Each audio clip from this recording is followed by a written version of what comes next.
Hi friends, this is Pastor Lucas Pin and this is our snack for the journey. And this week we are walking in the third letter that the Apostle John wrote, and I'd like to share with this a short letter, very important, many lessons for us, for the life of the church, the life of the disciple of Jesus, and I'd like to share that with you. And we have so far we have three characters in this letter. John, who wrote the letter, the Apostle John, the beloved disciple of Jesus. Gaius, the person that he wrote the letter to, and then Diotrephes. I hope I'm pronouncing his name right, or Diotrephes. But I think that is Diotrephes. But you read there, yesterday we saw verse 9. Today we're going to see verse 11. And John wrote to Gaius and says, dear friend, again, dear friend. He is emphasizing his friendship with Gaius, which is great. It's great when an apostle of Jesus writes to you and keeps calling you dear friend. The word is beloved. Beloved. That is great, isn't it? What he says, verse 11, he says, do not imitate what is evil, but what is good. Anyone who does what is good is from God. Anyone who does what is evil has not seen God.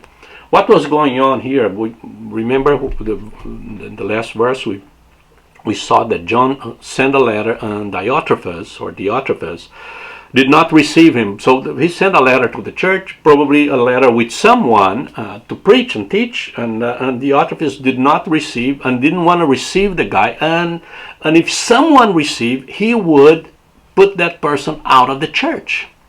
That was the attitude of that guy. He thought that the church belongs to him, and you have to do what he wants.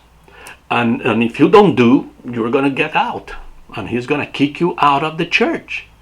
So he's not going to receive the people that John is sending. And he will not, anyone in the church, receive them. Look at that. And then John is telling Gaius, Gaius, do not imitate this guy.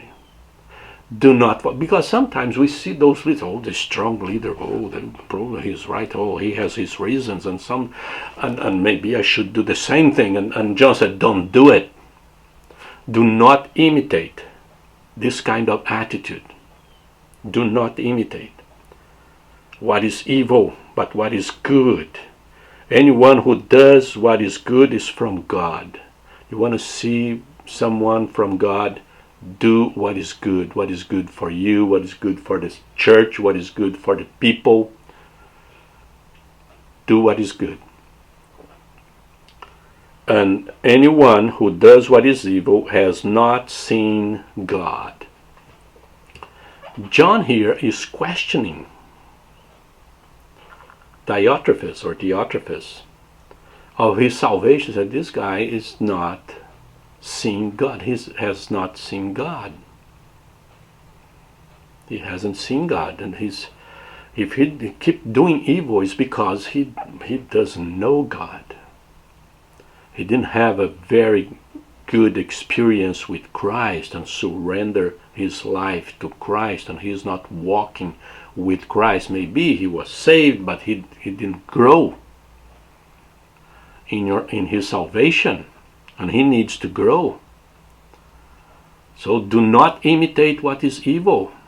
Don't go there. Sometimes we see people doing things in church, doing things in a Christian life, and we start doing whatever they're doing because, wait, if that leader is doing, probably is right. No, it's not. If you read the scriptures, you're going to find out that no, I should not do that. I should not do that. And that is the challenge for each one of us in our journey with Christ. To do what God wants us to do. If we have bad examples, we should not follow, even if those bad examples come from the top of the leadership of the church. Don't follow them. It's not because it's coming from the top, it's right. It's not right. And we need to understand that, learn that, and practice that. And this is our snack for today. God bless you.